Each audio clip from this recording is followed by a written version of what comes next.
Good day guys, welcome back to the channel. So let's take a look at what we'll be expecting next on GBPUSD. But before that, if you have not yet subscribed, make sure you do want to click on the subscribe button, like, share, make your comments, and to stay updated, subscribe. So let's see what we'll be expecting on GBPUSD. First, let's understand the trend on GBPUSD. You can clearly see that our GBPUSD is literally on an uptrend move. We are having a series of higher high and an higher low. So right now, if you have to go to the 1 hour time frame, we can clearly see something like this. This is our higher high, and here comes the higher low. Then this is another impulse movement. You can see that we are literally trending to the upside. Then here comes the higher low. Here we can see this to be the higher high here.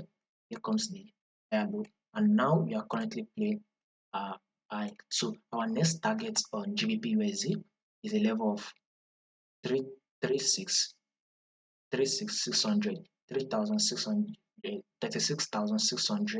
That is should be our level and possibly above the level. So we should expect more impulse move to the upside on GBPUSD. So 36,600 is our level. Then we should expect more movements. More updates will be coming.